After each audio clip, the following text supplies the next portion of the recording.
Abre a tua Bíblia comigo. Glória a Deus. Atos 2, 42. Aleluia. Bendito é o nome do Senhor. Atos dos Apóstolos, capítulo 2, verso 42. Aleluia. Quantos estão felizes nessa noite por estarmos na presença do Senhor? Louvado seja o Senhor, aleluia. Todo mundo achou? Isso é fácil, né? Vamos lá então? E perseveravam na doutrina dos apóstolos, na comunhão, no partir do pão e nas orações.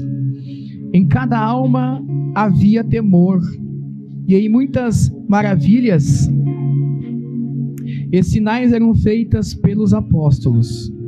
Todos os que criam estavam juntos e tinham tudo em comum. Vendiam as suas propriedades e bens e repartiam com todos,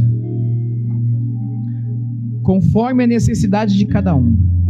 Perseverando, unânimes todos os dias no templo, e partindo o pão em casa, e comiam juntos com alegria e sinceridade no coração, louvando a Deus e caindo na graça de todo o povo. E todos os dias acrescentava o Senhor à igreja aqueles que iam sendo salvos. Toma o teu lugar nessa noite, graças a Deus. Aplauda o nome do Senhor Jesus.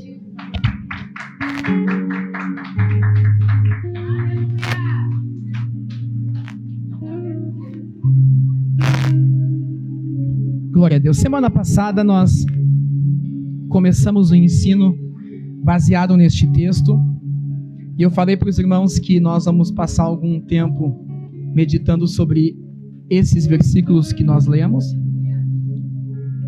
Eu quero falar com os irmãos durante algum tempo sobre pilares da fé que não mudam.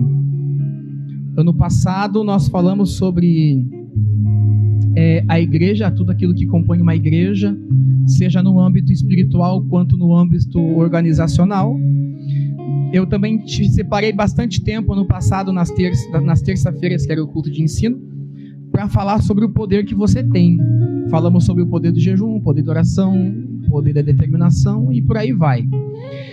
E esse ano, o Senhor colocou no meu coração de começar o ano falando com os irmãos sobre fundamentos da fé, pilares da fé que não mudam. A gente leu o texto aqui de Atos capítulo 2, versículo de número 42, e nós podemos perceber durante todo o capítulo 2 de Atos dos Apóstolos que a igreja, ela havia começado os seus trabalhos, tinha começado o seu ministério, estava em expansão.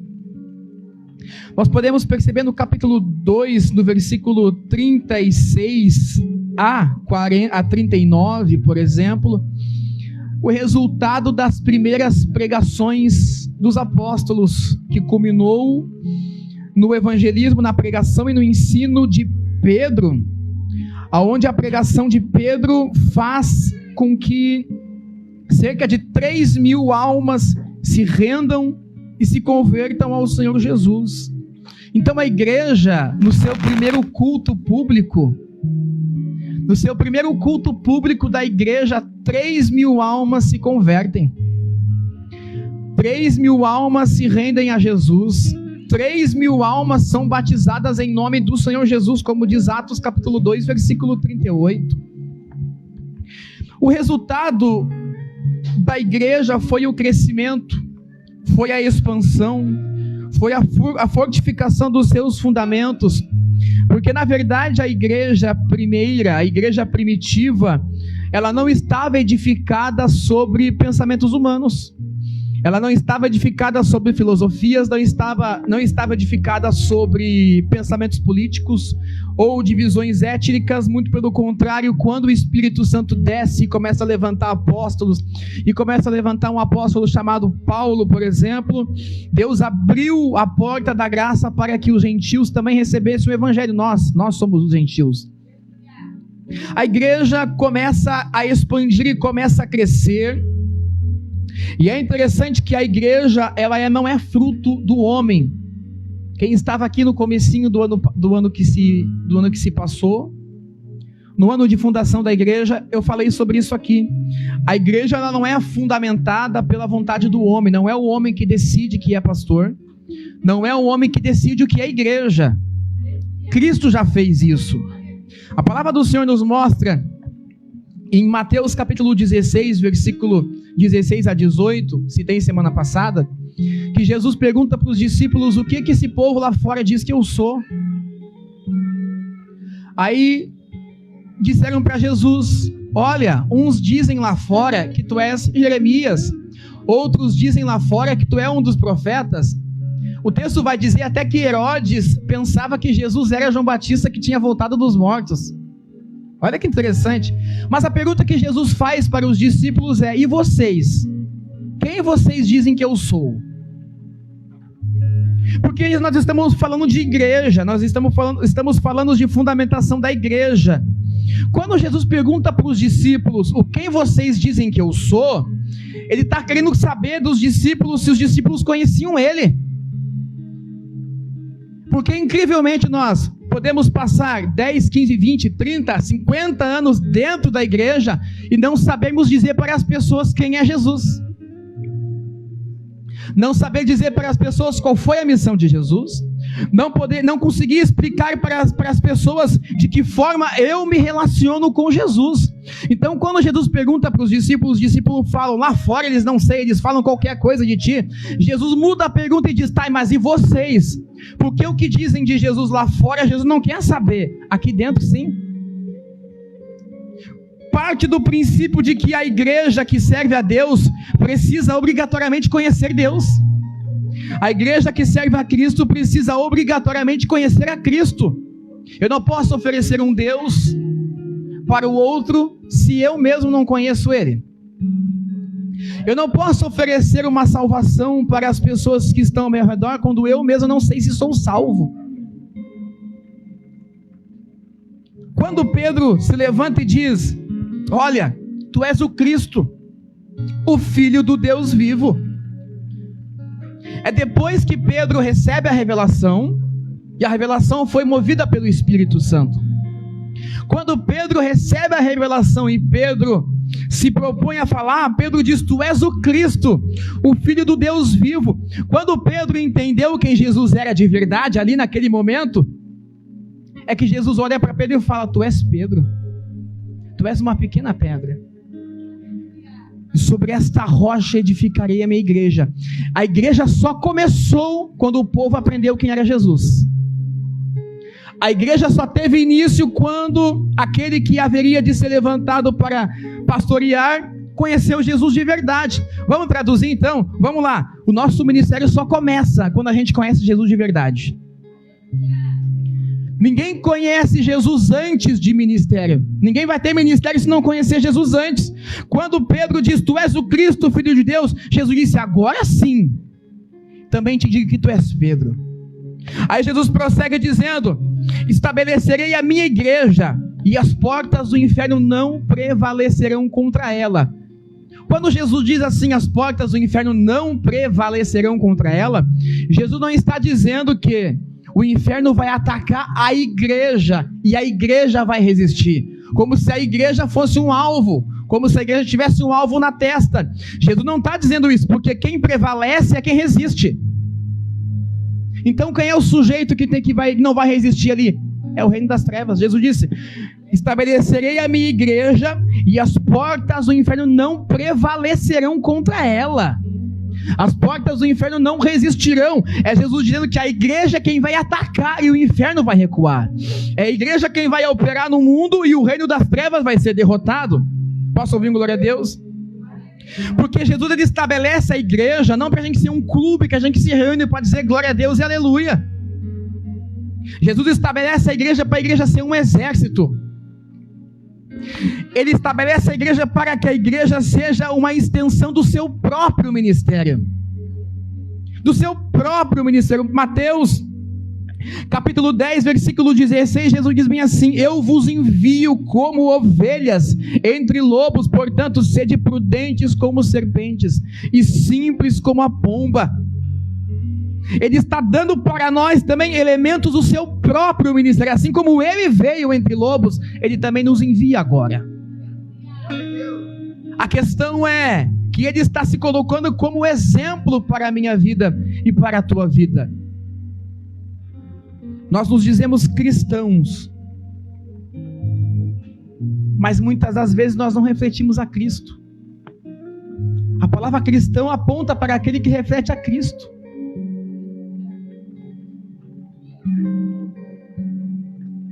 Glória a Deus. Marcos capítulo 16, versículo 15 a 18, Jesus diz bem assim: ide por todo o mundo, pregai o evangelho a toda criatura. Quem crer e for batizado será salvo, quem não crer será condenado. E estes sinais seguirão os que creem no meu nome: pegarão em serpentes e escorpiões, falarão novas línguas, expulsarão demônios, vão curar os enfermos. Algumas coisas a gente aprende com Marcos 16. Em primeiro lugar, Jesus não pediu para você, ele disse ide. Ele não fez um pedido: se você quiser fazer a minha obra, faça. Ele disse ide e pregai. Então todos estudiosos concordam que o id está no imperativo, é uma ordem. Ele está dando uma ordem: vão e preguem o meu nome. A segunda coisa que nós aprendemos é que, a primeira é que Deus não te pede, Ele te manda.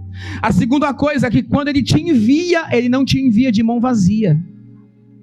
Ele disse: vão e preguem o meu nome. Só que vocês não vão de mãos vazias. Vocês, os sinais vão acompanhar vocês por causa do meu nome.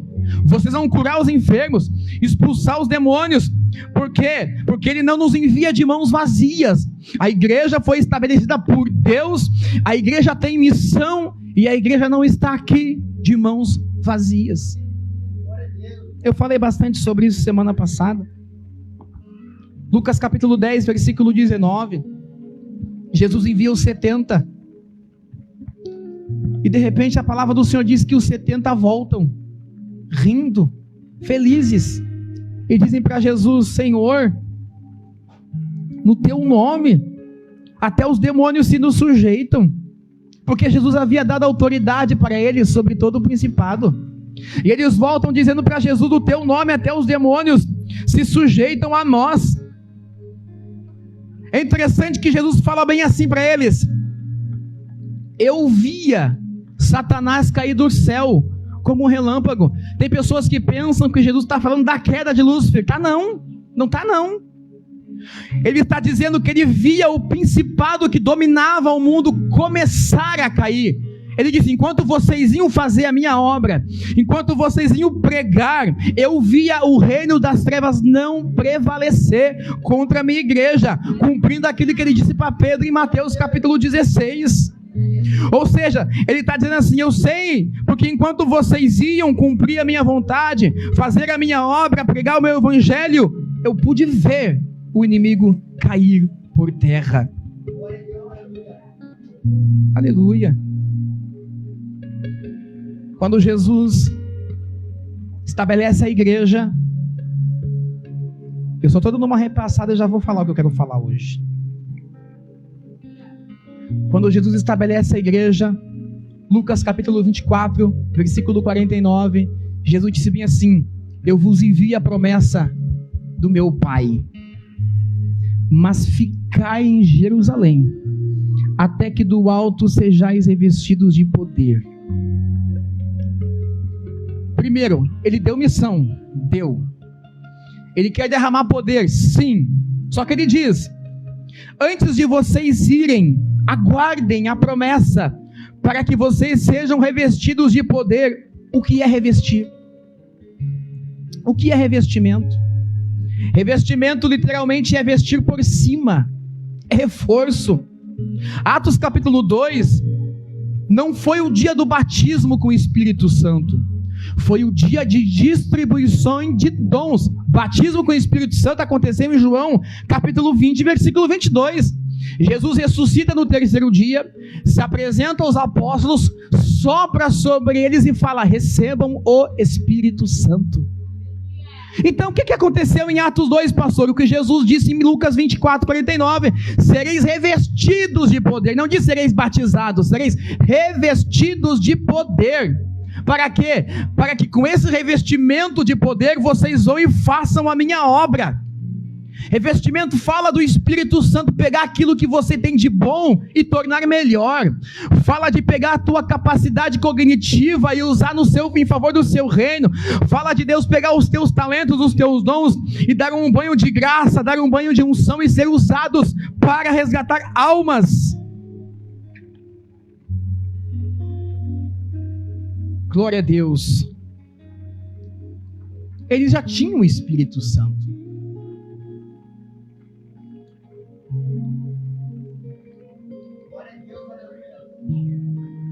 Sabe qual é o nosso problema hoje em dia? Nós queremos ir sem estarmos preparados.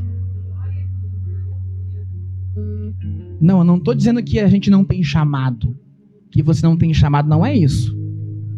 E eu estou dizendo que nem todos estamos prontos para este chamado. É por isso que Jesus disse: tem promessa, tem talentos, mas ficai em Jerusalém, até que do alto sejais revestido do poder. Nós não podemos ir fazer a obra sem estarmos preparados. Nós não podemos queimar etapas.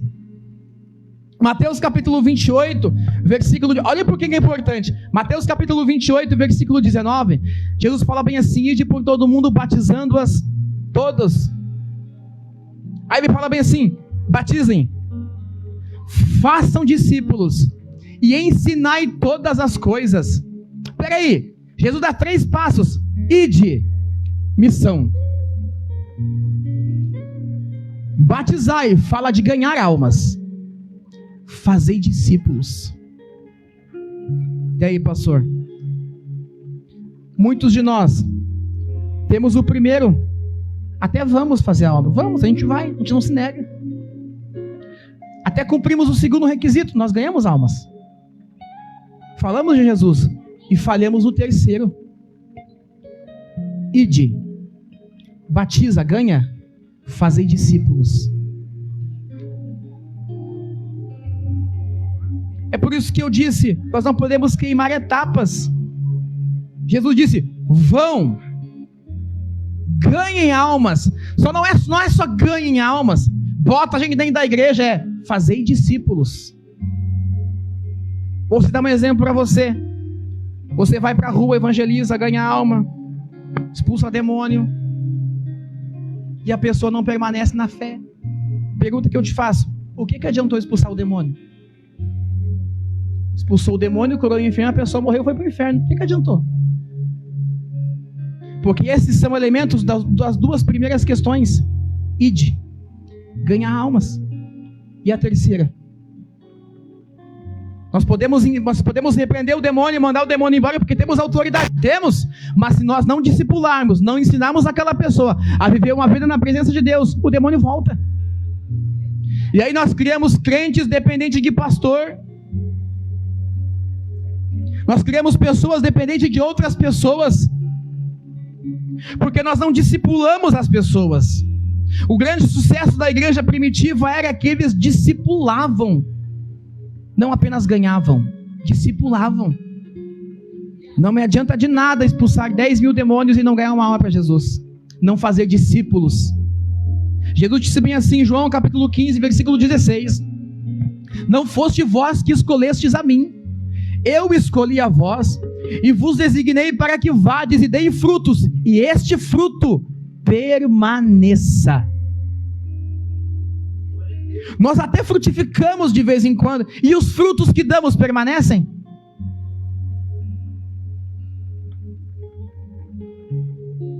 A igreja primitiva permanecia. Por quê, pastor? Esse é o foco de hoje. O primeiro fundamento da fé da igreja primitiva era: perseveravam na doutrina dos apóstolos. Posso ouvir glória a Deus? perseveravam na doutrina dos apóstolos. A igreja, ela cumpria todos os requisitos daquilo que Jesus havia ordenado. Quando o Espírito Santo reveste os apóstolos, eram quase 120 irmãos reunidos no cenáculo, e o Espírito Santo desce, e eles começam a falar em outras línguas, alguns profetizam. A palavra do Senhor diz que a primeira coisa que eles fizeram foi pregar. Eles pregaram. Pedro, vendo que os homens que estavam vendo aquela bagunça organizada, Pedro, vendo que eles estavam pensando que os homens estavam embriagados, Pedro disse para eles: olha, estes homens aqui não estão embriagados, sendo essa ainda a 3ª hora do dia, cerca de 9 horas da manhã. Mas isso aqui é a promessa do profeta Joel, capítulo 2, que diz que há de ser, que nos últimos dias derramarei do meu espírito sobre toda a carne, e sobre os vossos servos, e sobre os filhos. E ele começa a citar todas as profecias do Antigo Testamento. Pedro, quando ele é revestido, ele vai fazer a obra. Ele prega, e a mensagem de Pedro gera efeito. O ide de Pedro, da igreja, gerou tanto efeito, que no versículo 37 de Atos 2, aqueles que ouviam a pregação disseram para Pedro, o texto diz que eles afligiram-se em si mesmos, se arrependeram e disseram: o que faremos, varões irmãos? O que faremos, varões galileus? Aí Pedro cumpre o segundo requisito: arrependam-se, e cada um de vós seja batizado em nome de Jesus Cristo, para a perdão dos pecados, e recebereis um dom do Espírito Santo. Você consegue perceber aqui, nesses poucos textos, que eles não queimam etapas? Se eles não queimaram etapas, quem dirá nós?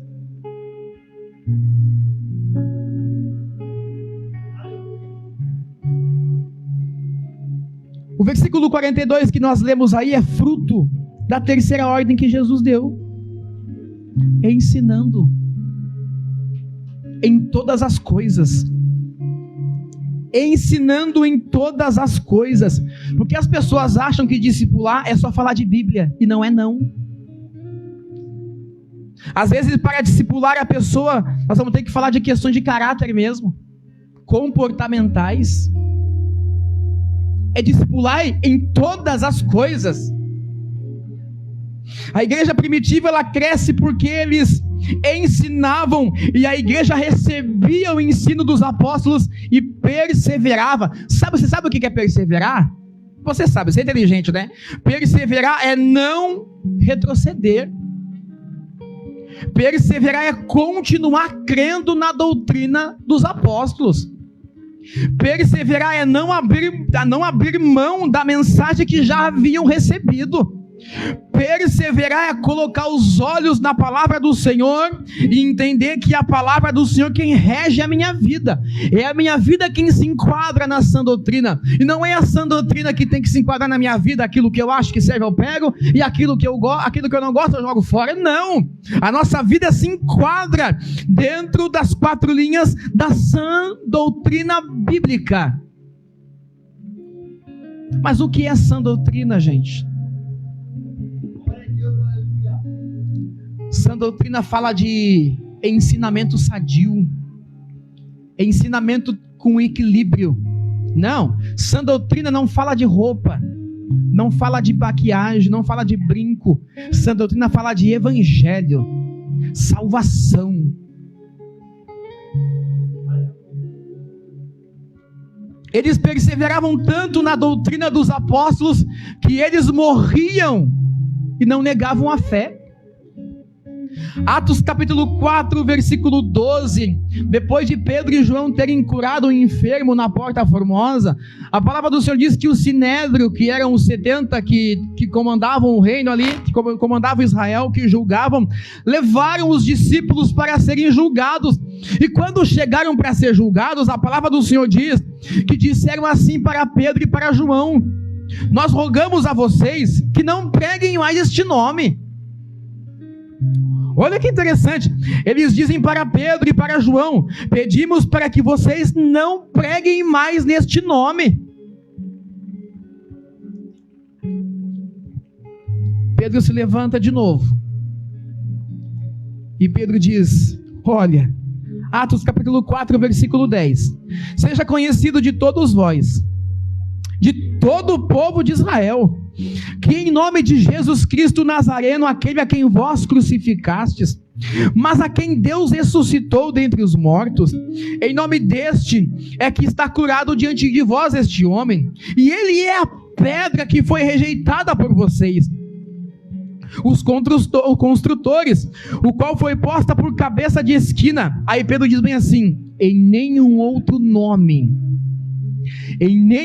nome há salvação, porque também debaixo do céu nenhum outro nome há dado entre os homens pelo qual importa que sejamos salvos. Aí Pedro completa lá embaixo dizendo bem assim, pensem vocês se é justo, nós obedecemos a vocês ou obedecemos a Deus? Eles perseveravam na doutrina dos apóstolos. A pergunta que eu te faço é, você persevera na palavra?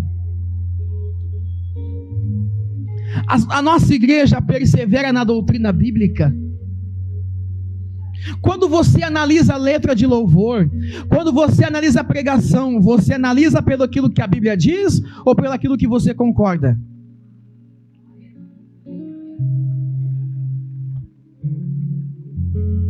O apóstolo Paulo, ele se sente bem, porque quando ele ensina a igreja de Tessalônica, os bereanos, Paulo diz que eles conferiam nas escrituras se aquilo que o próprio Paulo dizia estava escrito.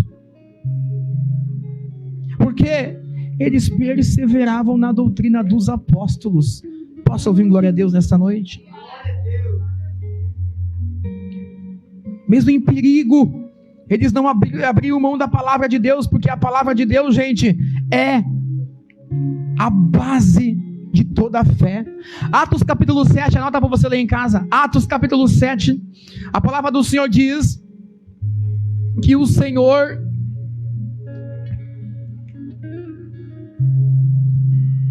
levantou um jovem chamado Estevão para pregar. E Estevão é um pregador eloquente, é um pregador cheio do Espírito Santo, e ele é arrastado para fora do arraial. Ele é acusado de heresia, ele é acusado de bagunçar o sistema. Por quê? Porque ele está pregando a doutrina bíblica, e quando ele está pregando a doutrina bíblica, eles pegam em pedras para matar Estevão. Estevão poderia ou não ter negado o evangelho ali? Vou perguntar de novo. Estevão poderia ou não ter negado o evangelho ali? Não.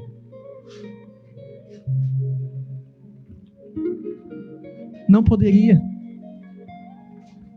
Porque Paulo escreve, Efésios capítulo 4, firmados sobre o firme fundamento dos apóstolos e dos profetas, do qual é Jesus Cristo, principal pedra de esquina. Eles não podiam negar, porque a palavra, a sã doutrina consumia o coração deles.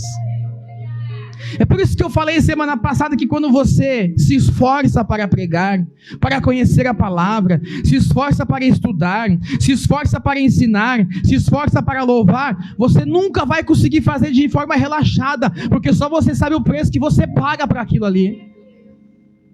Só você sabe o preço que você paga por subir no altar e trazer uma mensagem minimamente que faça o povo entender a palavra de Deus. Só você sabe. Então você nunca faz de qualquer jeito.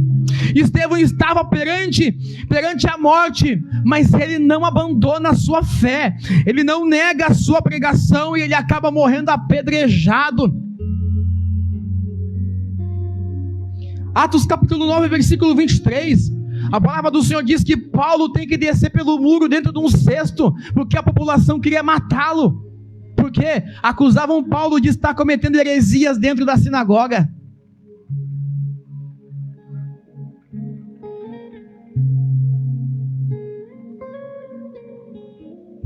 Sabe o que é mais maravilhoso nisso tudo?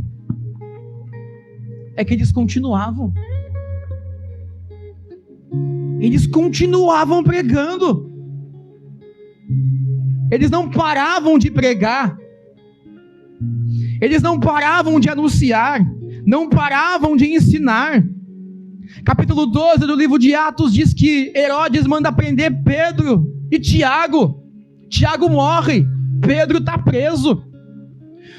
Tiago está morto, Pedro está preso, mas a igreja continua perseverando no que agora? Nas orações. A igreja está orando em casa pelo apóstolo Pedro. E o anjo do Senhor vai e visita Pedro na prisão e liberta Pedro. Mas sabe o que é legal nisso aqui? O anjo acorda Pedro. E Pedro vai sair. Pedro acha que está tendo um sonho. Quando Pedro vai sair, o anjo fala: calça os pés aí. Peraí.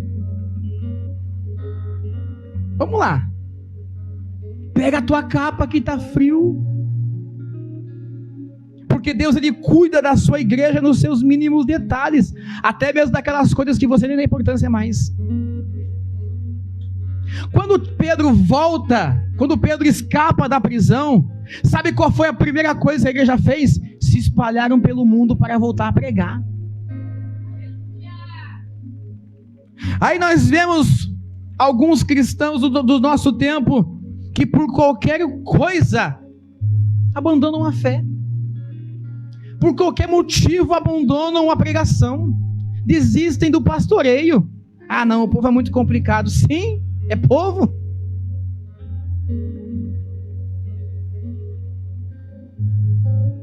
Por qualquer coisa querem desistir de tudo.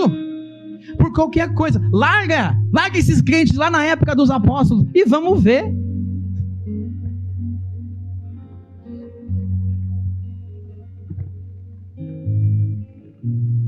Atos capítulo 16, versículo 19. A palavra do Senhor diz que Paulo está passando. Todo aquele contexto diz que Paulo passava e Paulo repreendeu um espírito de adivinhação na boca de uma jovem. Porque aqueles senhores perderam o dinheiro que aquela jovem dava, mandaram prender Paulo e Silas. Por quê, pastor? Porque eles estavam pregando. Aí Paulo e Silas são jogados na prisão, estão presos por ter expulsado um demônio. Estão sendo presos por terem expulsado um demônio. Se fosse os crentes de hoje, presta bem atenção, se fosse os crentes de hoje, e eu estar sentadinho na prisão dizendo: mas Senhor, eu estava fazendo a tua obra, como é que tu permitiu isso? Vai dizer que não. Vai dizer que não. Eles estão dentro do cárcere, pés e mãos amarrados. Aí Paulo olhou para Silas e falou: Silas, canta e eu oro. Aí quando Silas cansou de orar, Paulo disse: agora eu canto e tu ora. Não, eu oro e tu canta. Aí a palavra do Senhor diz que eles estavam ali fervorosos dentro da prisão, mas o coração deles não estava preso.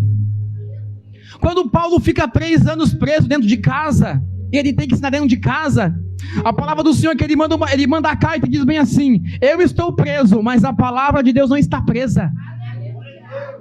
Eles estão presos dentro da prisão por cadeias, mãos e pés, mas o coração é livre, a boca é livre, a mentalidade deles é livre para louvar a Deus. E era perto da meia-noite, o Senhor mandou um terremoto, abriu as prisões, e quer saber o que Deus fez lá? Foi tão grande que até dentro da cadeia eles ganharam toda a família do carcereiro.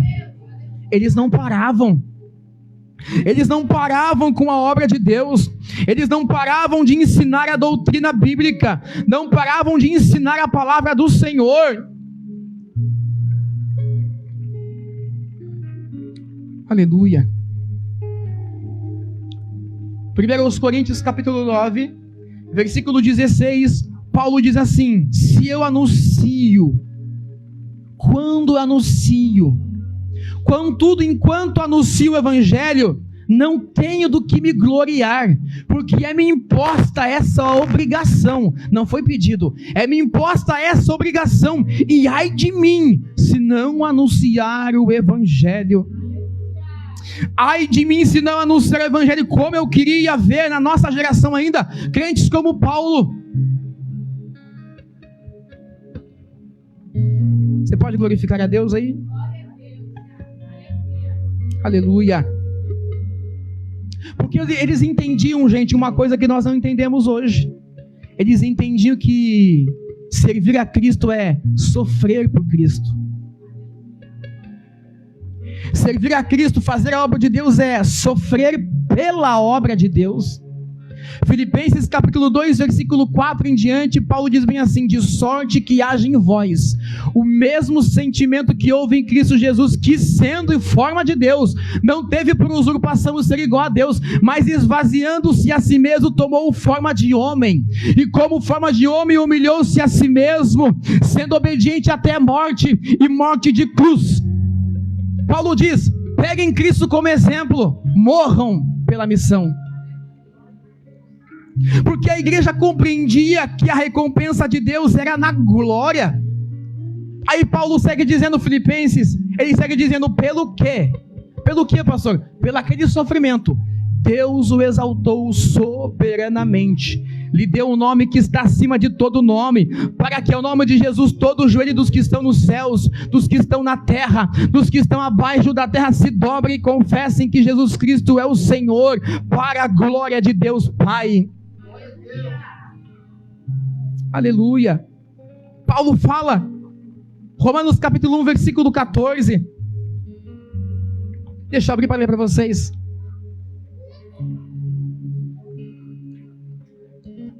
Olha o que Paulo diz: eu sou devedor, tanto dos gregos, quanto a bárbaros, tanto a sábios, como a ignorantes, de sorte que quanto está em mim,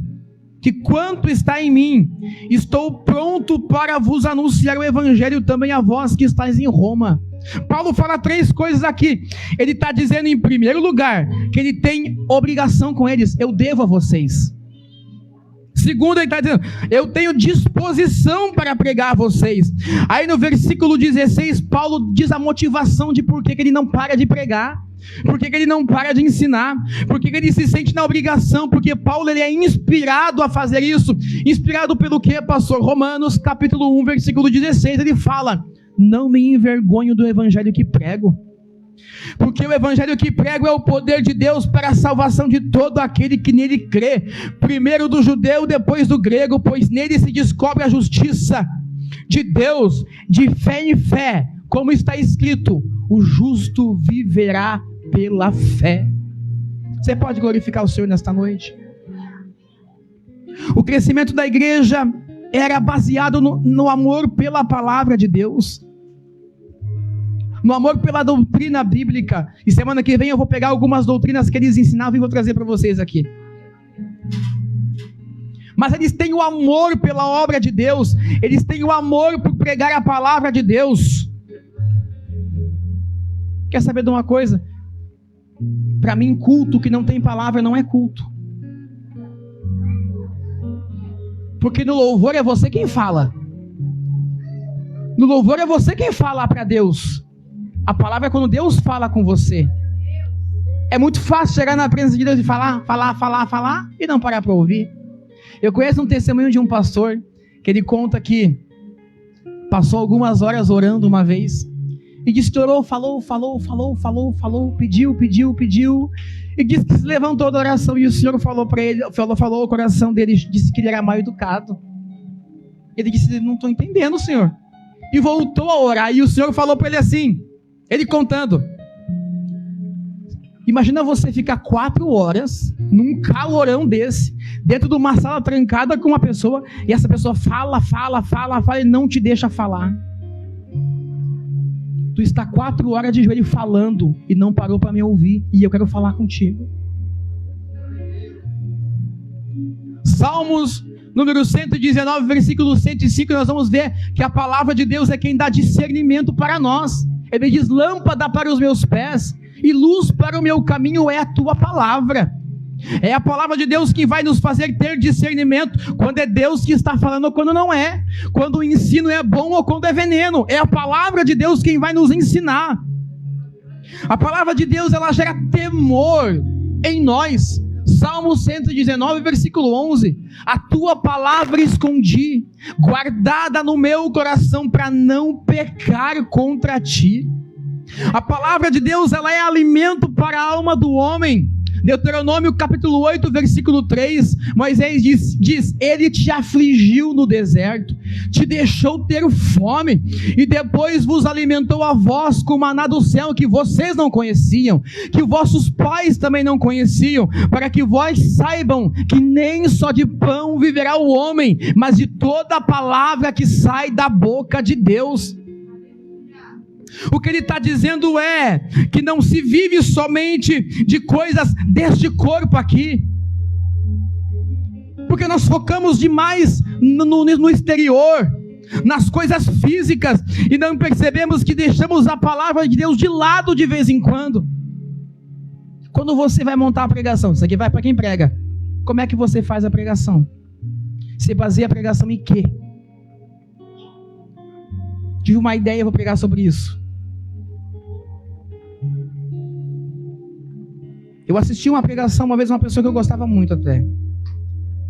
A pessoa leu o texto, citou uma filosofia de Platão e pregou em cima da filosofia de Platão. E aí? Platão não salva.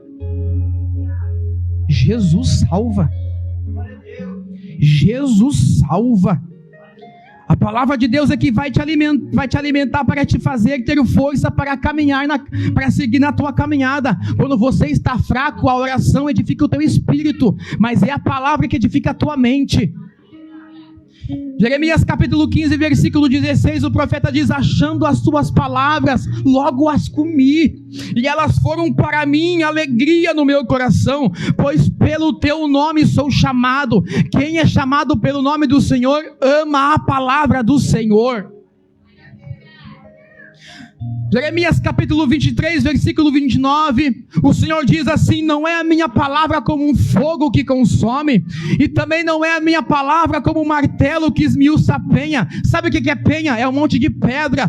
O que ele está dizendo é que a minha palavra derrama fogo, e a minha palavra quebra barreiras. É a palavra do Senhor quem faz. Se não for a palavra de Deus que põe o fogo no culto, é fogo estranho. É a palavra de Deus. E ela não muda. Por isso o primeiro pilar da fé cristã é a palavra. Isaías capítulo 40, versículo de número 8, o Senhor diz bem assim, seca-se a erva, caem as folhas das árvores, mas a palavra do Senhor permanece para sempre. Tentaram queimar as Bíblias em todo o mundo, tentaram matar os pais da igreja, perseguiram os cristãos. Alguns países a Bíblia foi banida. E quer saber de uma coisa? O cristianismo continua sendo a maior religião, a maior confissão de fé continua sendo o cristianismo. Mesmo em países onde a Bíblia é proibida, o evangelho chegou lá também, porque podem queimar o papel. E quem é que queima a palavra que está no nosso coração? Podem arrancar a letra, podem arrancar a tinta, mas aquilo que está gravado no nosso coração, porque nós gravamos para não pecar contra o Senhor, não podem tirar de nós. Você tem que entender uma coisa, o mundo pode te tirar a vida, pode te tirar o teu carro, o teu dinheiro, a tua paz, só que o mundo não pode tirar o teu conhecimento. A palavra do Senhor diz, se você quiser se gloriar, diz o Senhor, glorie-se em me conhecer, diz a palavra do Senhor. 1 Pedro capítulo 1, versículo 25, Pedro diz assim, mas a palavra do Senhor permanece para sempre. E esta é a palavra que nós estamos vos pregando. Esta é a palavra que nós estamos vos ensinando. Eles pregavam a Bíblia. Eu tenho muita dificuldade, gente, em fazer show na igreja, tá?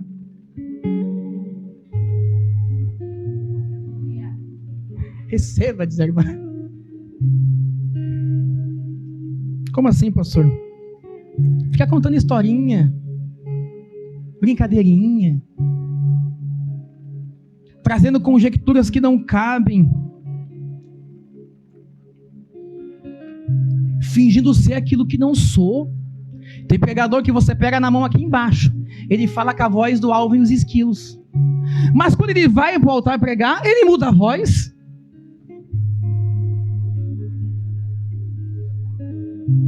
Glória a Deus. Não leu a Bíblia, não estudou, não se prepara, vem para o altar, esquece e começa a falar em línguas. Começa a inventar revelações e profecias. E sabe de uma coisa? Deus está vendo. Deus está vendo. O Senhor está vendo a maneira com que nós estamos lidando com a sua palavra. E não se engane, Ele não vai deixar barato. O livro do Apocalipse está escrito no último capítulo, capítulo 22, que ai daquele que omitir uma só palavra deste livro. Aquele que omitir será tirado a sua parte da árvore da vida. Se eu subir nesse altar e pregar para vocês e ensinar a Bíblia, não, mas eu vou magoar a Tauana, não, mas eu vou magoar a Valéria, e eu omitir, eu não tenho vida eterna depois. E aqueles que acrescentam, diz a palavra do Senhor, que todas as pragas de Apocalipse virão sobre ele em dobro. O que será de alguns de nós que pregamos a palavra? De alguns pastores pastores famosos inclusive. O que será de alguns de nós quando chegarmos naquele dia e as nossas obras forem queimadas como feno ou como palha?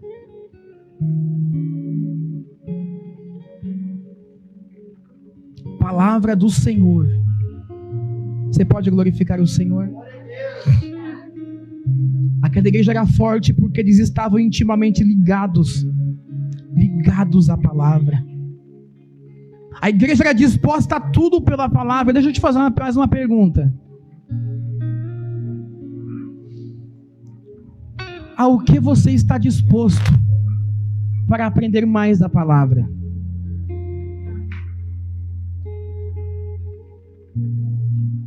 Será que nós amamos tanto a palavra de Deus assim? Porque eu preciso dizer uma coisa para os irmãos. Conhecimento custa caro. Conhecimento custa as tuas noites de sono. Conhecimento vai te custar dinheiro. Você vai comprar curso e vai se preparar. Vai comprar boas bíblias de estudo. Você vai comprar caderno, vai comprar caneta, você vai escrever. Conhecimento custa tempo, custa saúde, custa disposição. Eu lembro quando eu me batizei, quando eu comecei na fé, eu morava na casa dos meus tios. Os meus tios iam dormir cedo, 9h30, e já estavam dormindo. Eu sentava às 10 horas da manhã. Eu ficava até às 3 da manhã sentado lendo a palavra. 6 horas eu tinha que estar de pé de novo.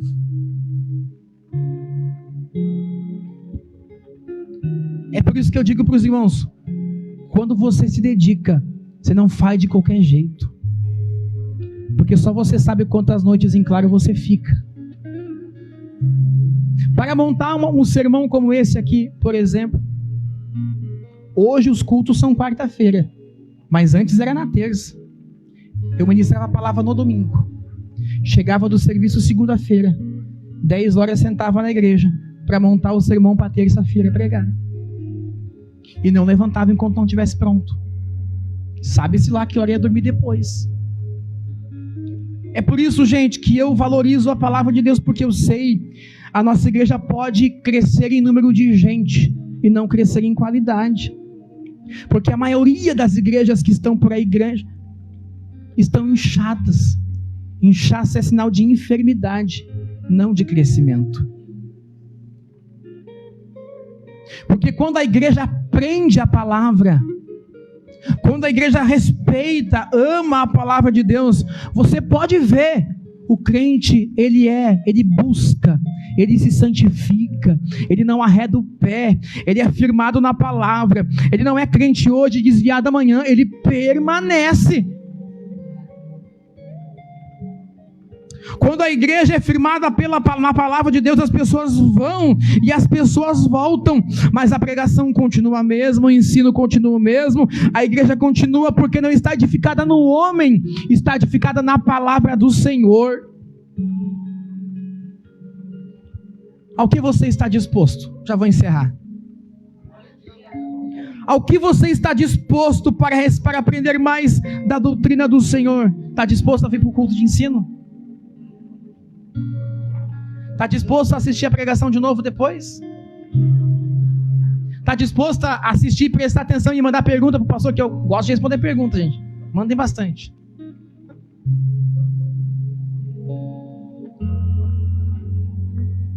Atos capítulo 21, versículo 13. Paulo está na casa de Filipe. E a palavra do Senhor diz que veio um profeta chamado Ágabo. E ele profetiza sobre Paulo, dizendo para Paulo que Paulo seria preso se fosse a Roma. Paulo sabe que vai ser preso se for pregar em Roma. Aí a palavra do Senhor diz que alguns dos apóstolos disseram assim a Paulo: não vai lá, não vai. Aí Paulo diz assim, olha a disposição de Paulo, ele sabe que vai ser preso se for. Que farei vocês, que fazem vós, chorando? Vocês estão magoando a mim, magoam o meu coração, porque eu estou pronto, não somente a ser preso, mas a morrer também, para pregar o evangelho lá. Ao que você está disposto? Se coloca de pé, por gentileza.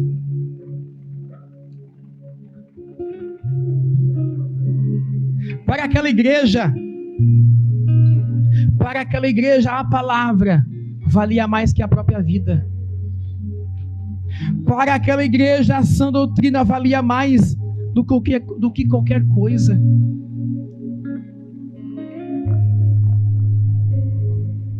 A palavra do Senhor diz que alguns crentes eram presos e eram jogados dentro do Coliseu. Eles jogavam os crentes que não abandonavam a fé, gente, nas arenas para lutar com leão e urso.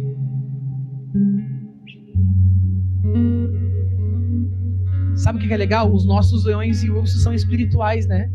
Os deles eram físicos.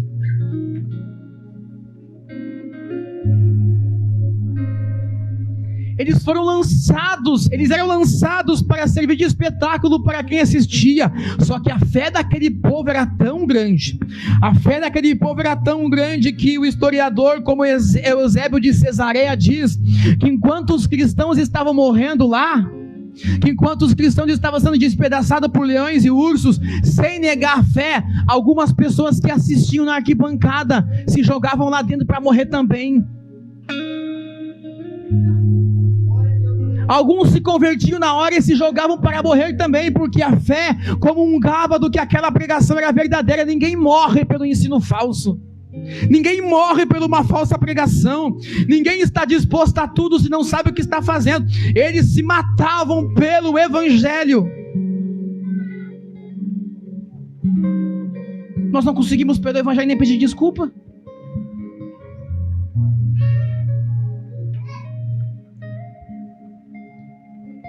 Não conseguimos pelo evangelho perdoar, abençoar o que nos maldizem. Bota um cachorro bravo na nossa frente para saber se não saem correndo.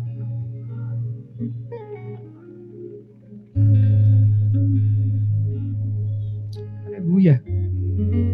No ano 107 depois de Cristo, Inácio de Antioquia é morto por leões na arena. Vou citar pais da fé. Cipriano, bispo da igreja e teólogo, morto no ano 258 depois de Cristo, decapitado pelo imperador. Policarpo de Esmirna, discípulo do apóstolo João, ele foi queimado vivo no ano 155 depois de Cristo por não adorar o imperador de Roma.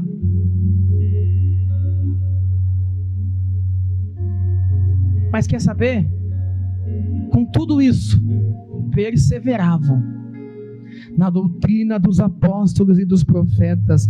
É por isso que, segundo aos Coríntios, capítulo 4, versículo 8, Paulo escreve dizendo, em tudo somos atribulados, mas não angustiados, perplexos, mas não desanimados. Ou seja, a gente se apavora de vez em quando com o que acontece, mas a gente não desanima, não. Aí ele fala: perseguidos, mas não desamparados. O mundo nos persegue, mas Deus não nos desampara. Abatidos, mas não destruídos. Sabe o que ele quer dizer com abatidos? Ele quer dizer: somos mortos, mas quem nos mata aqui não pode destruir a nossa alma. Abatidos, mas não destruídos. Esta era a fé que aquele povo tinha na pregação do evangelho, na sã doutrina bíblica. Eles estavam dispostos a tudo. Você pode glorificar o Senhor?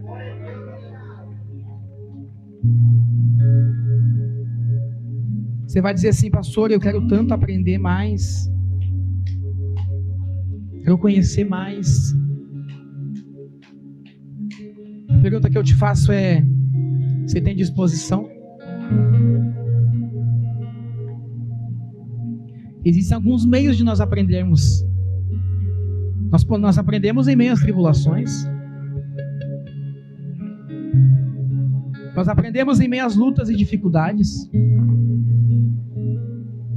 Porque aqui você vem aprender a palavra, e lá fora você põe em prática aquilo que você aprende aqui. Levanta a tua mão para cima nessa noite.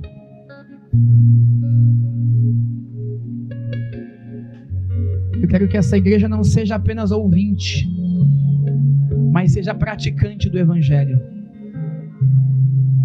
Não seja apenas ouvinte dessa palavra,